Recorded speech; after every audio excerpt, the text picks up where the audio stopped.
Здравствуйте, меня зовут Владимир, я журналист Open Media Ukraine, вот мое удостоверение. Хотелось бы провести с вами беседу добровольную. Можете задавать свои вопросы. Даете ли вы право на запись и публикацию этой беседы? Да. Даете. Тогда представьтесь, пожалуйста. Да, на те вопросы, на которые не хотите отвечать, можете не отвечать, ваше право. На те вопросы, которые можете отвечать, отвечайте.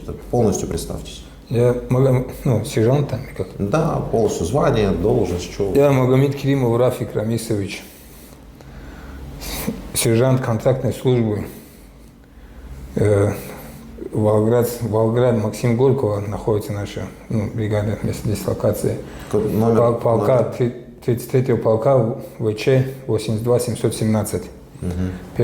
Командир отделения 1-го батальона 2-й роты 3-го взвода 2-го отделения. Где проживали вы? Я в Волгоградской области, Суровикинский район, хутор Лобакин. А откуда родом вообще? Родом сам с Дагестана, Дербентского района. В Дагестане как долго вы прожили? В Дагестане я, может, года 4. Я еще в школе там.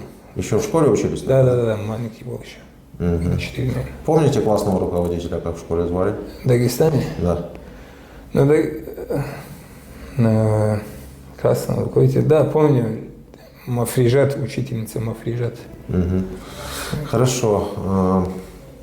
Как вы попали в Украину? Расскажите историю свою кратко. Украину расскажу, как есть. Нас начали проверять на плацу, все досконально всех. Экипировка, не экипировка, мы едем на крупномасштабное учение, Да. на полигон Апук. Да. 29 числа января, 29-го, мы выехали на эшелоне, приехали в этот,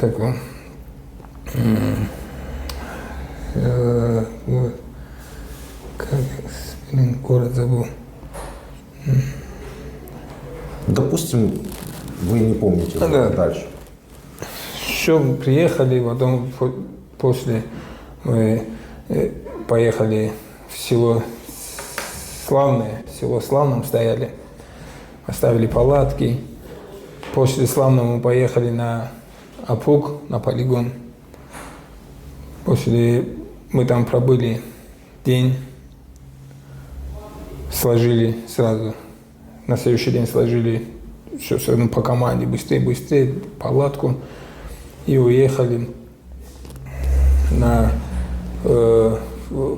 ближе к Армянску, поселок не помню какой, и там наша была дислокация. Больше интересует уже с того момента, как вы уже в Украину заезжали.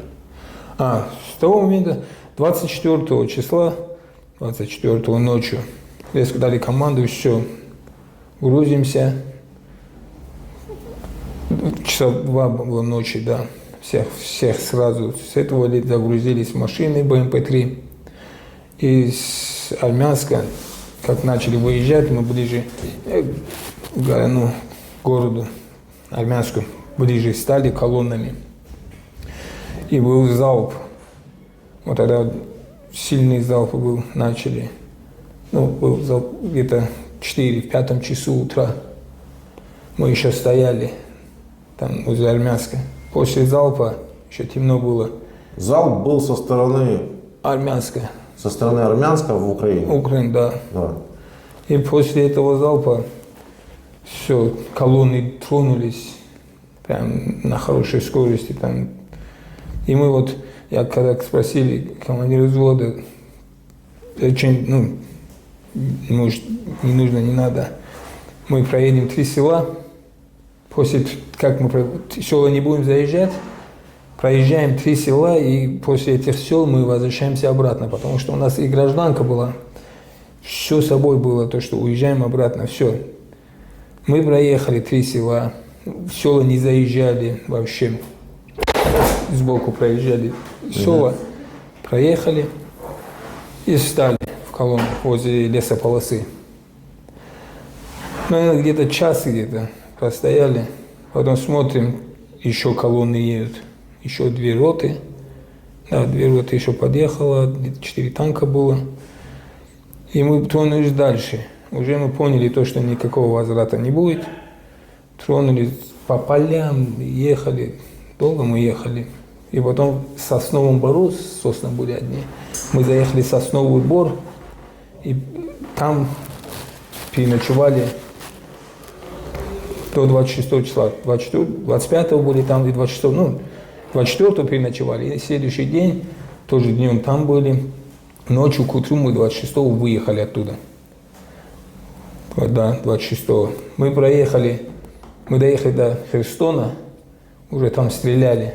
До Херсона мы там в лесном, на трассе, на дороге были. Там, наверное, мы простояли часа 2-3. Потом дали команду, вышли с машин. Кто там совпай кушал, который достался, там нашел в машине. Кто-то воду искал. И все, мы резко дали команду, тронулись. Мы сидели в бабочках, командир взвода сверху был. И на такой скорости ехали, то, что все вот это асфальт в глаза. Я даже командиру, мы кричали, чуть тихо, куда вы едете, вообще, куда торопитесь, куда. И вот мы мост Херсона проехали. Ехали мы долго. И не доезжая до Николаева, все, нас разбили с двух сторон. Это какое число было? Это 26 числа. Прям. Сколько колонну разбили, сколько машин? Одна колонна была, танк был спереди, и каждый 8 КАМАЗы были, 3-4 КАМАЗа было, БМП, штук 9, наверное. Еще ехали, просто опаздывали они. КАМАЗы были. Спереди, как я помню, столько, и сзади еще они догоняли, и некоторых не видно было, и просто ехали, остановились, и резко пошел бой. Танк заметил первый, походил, да, и начался бой. Начали разворачиваться там по команде, кто где, как командует. Все, испугались все. Кто куда прыгнул, потом развернулись. Нет, это я уже не верю. И там... Не может великая русская армия испугаться. Мы начали отходить по команде, которые люди, мы спешились в этот момент, когда на асфальте стояли. Команду дали, все по машинам, начали отъезжать. Они не могли развернуться на асфальте. Потихоньку развернулись и спустились вниз. Это мы так стояли, развернулись и влево. Мы сошли влево на трассу. Влево сошли, проехали. Там домик был, такой старый дом. Дом с левой стороны, как проехали, и с левой стороны. И там все кто КАМАЗ, БМП, кто как стал, спешиваемся, кто куда. И начали туда, и с минометов, кто, все расстрелялись. И пятером, 5 человек было у нас, да. БМП ехала, это было в 3-й роты БМП. Садимся, отъезжать начали. Командир батальона выехал, никакой команды, как они командовали. Там железная дорога шла так рядом. Они по полю крутились, как раз мы тоже подъехали, что они делали, крутились, потом они проехали железную дорогу, и все, они все, бросили всех и уехали. Как, командир батальона, получается, бросил всех? Всех, там, которые офицеры были. А они куда уехали? Все по полям. Это командное, руководство батальона, получается? Да, руководство батальона, получается. Сколько их машин было? И 2 машины было. Погрузилось руководство батальона в 2 машины и чухнули? Которые в нашей колонии были, они и чухнули. А вы что? Все, там люди погибали так. Мы сели 9. А вы как выжили? Мы выжили, БМП стояла и кричал там офицер с 9-й роты. Садитесь наверх, садитесь на этот. Я сел возле водительского этого, где открывается, туда прям сверху, сел на броню. И мы тоже проехали, мы не смогли проехать, железную дорогу, мы спрыгнули. А у него азарт был, по азарту ему кто-то его просил, чтобы он опять подъехал, там 500-600 метров, чтобы забрать его, нога у него, что-то ногой. Он говорит, слазьте, я поеду, заберу его. А там бой уже, все, почти положили, ребят. Он уехал, мы 5 перешли железную дорогу, у одного нога болела. Я говорю, надо бежать. Я говорю, они сейчас будут, сюда не надо, они говорят, нет. Они начали магазины свои считать, у кого что есть. И мы вдвоем, я его даже не знаю, этого пацана с 9-й роты, ну, с 3-й роты, раньше 9-й роты был молодой, он побежал со мной. Мы по лесополосе, по полям. И в один момент он говорит, все, я не побегу. И я вот пробежал еще одно поле, слышу уже, которые те 4, это по-любому там стрельба была, их положили. Спустя минут... Со стрелкового оружия? Да. За ними гнались, получается? Ну, их нашли, получается. Просто нашли и все. Так, а вас как нашли? Я пробежал, очень много пробежал. Я скинул себя все.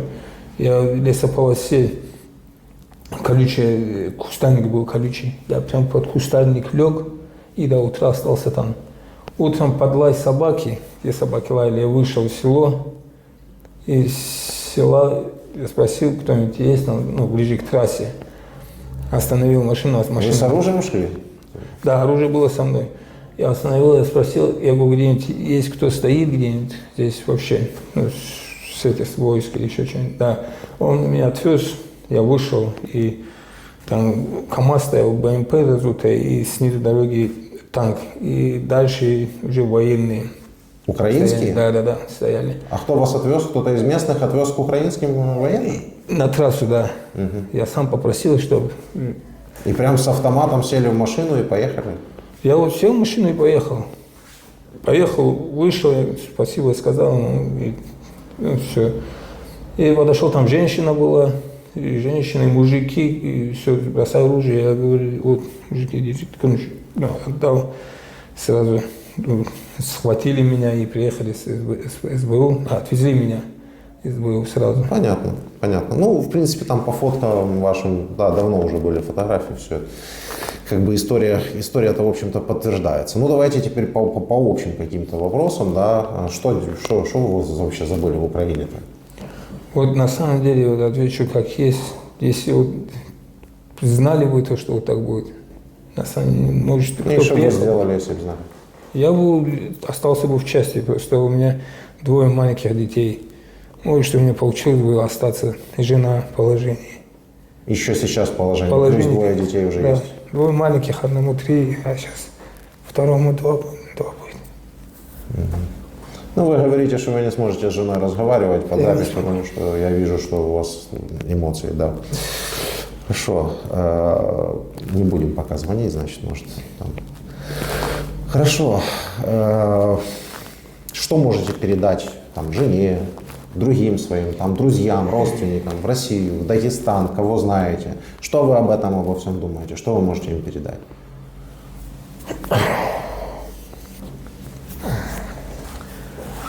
Ну, друзей, наверное, которые были уже нет. Но в России есть друзья, и кто Дагестан там слышит меня. Не нужно сюда ехать. Ну, это просто... Учение, сказали, учение – это обман. Просто всех положили. И я хочу еще сказать, что да, перешли границу, я очень искренне извиняюсь народу, то, что пересек границу, а так, честно, я даже не стрелял. Ну, это понятно, у нас никто не стрелял, а люди почему-то мертвы в Украине. Телевизор есть у вас сейчас? В камере? Да. Есть? Да. Смотрите? Да. И как вам? Вообще, это Картины? очень жутко. Ну, все говорят, все не стреляли, а откуда тогда берутся все эти погибшие люди? Ну, Мирные, я имею в виду. Стреляют. Я за себя же говорю, правильно? Чем от фашистов отличаются сейчас россияне? Сейчас, как поступили, ничем. Утром рано напасть и так делать. А вы понимаете, что они хотели за счет вас, вот за счет, ну, давайте я скажу, если я неправильно говорю, вы меня поправьте.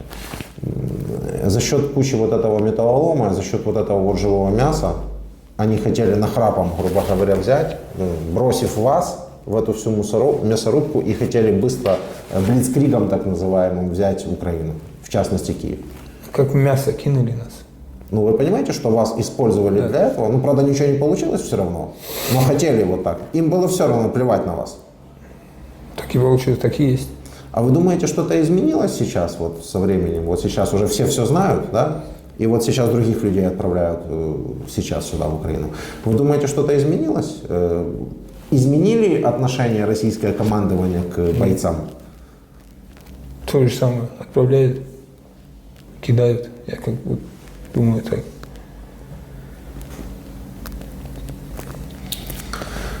По большому счету... Ну, у меня вопрос такой, возможно, вы даже никак на него не ответите. Что вы знаете про кадыровцев? Не могу сказать ничего. Ничего не знаю, честное слово. А что их в России так любят прям? Я не Все знаю. Кадыров, все Ну Кадыров. как, вы вообще Я ничего вырос, не знаете? я ничего не знаю. Вот честно скажу, ничего не знаю. Я даже не интересовался никогда. Кадыров, Кадыров. Никогда не интересовался. У меня своя жизнь. Путина уважаете? Нет, не уважаю. Не уважаю. Всю жизнь испортил. Все. Ну, тогда еще такой вопрос. Какие вооруженные силы сильнее, мощнее? Вот вы как увидели кусочек войны, Вот увидел я кусочек войны, все полегли. Кто может быть сильнее? Я видел, вот когда в Херсон проезжали, стояли там ВДВшники были, тоже мертвые ребята, КамАЗы. Не, Война ну, это не- и тут имеется в виду, вот вы раньше думали, что российская армия сильнее, чем то, что вы увидели? Ну, я думал, да, ну, хвалили российскую армию, думал, сильная армия. Вот и Но изменили мнение о этой очень армии? изменилось. Очень. Я все. Сильное изменение вообще, ну, в душе просто испортила эта армия всю жизнь всем. Вы же там служили, Да. вы же не первый день там Да, служили, да, правильно? да. Ну, Вот только вот я вот понял сейчас. Ну, ну после а этого. украинский народ, украинцы, с которым вам удалось пересечься, как у вас ощущения? Что бы мы должны были бы с вами сделать, вот, если бы вот, мы были такими, как про нас говорят у вас там по телевизору? Меня бы не было, на самом деле. Меня бы и других не было бы. Очень хорошо встретили. Я ожидал другое, то, что на самом деле или сильно покалечат, или убьют, или еще что-нибудь делать. Встретили, как будто ничего не бывало. Накормили, сигареты дали, трогать не дали. у вас телевизор есть. Вы Да. видели, что у нас сделали под Киевом? С детьми, с женщинами? с- Буча, Ирпень. Вот Бучу, вот видео. Прокомментируйте вашу армию. Да, вот на самом деле стреляют, завязывают, да, вот завязывают, стреляют. Мне это подло. Насилуют. Человек, насилует человек, это уже не человек. Мародерят. Это Полный беспредел. человек такой не должен сделать. Вообще, если человек, Вы верующий человек? да, Вы мусульманин? да, Как по мусульманам, по вашим правилам это, что это? это не человечество. Ему предстоит очень жесткие мучения. Очень жесткий, притом такой священный месяц такое творить. Они все будут наказаны. Все очень сильно наказаны будут.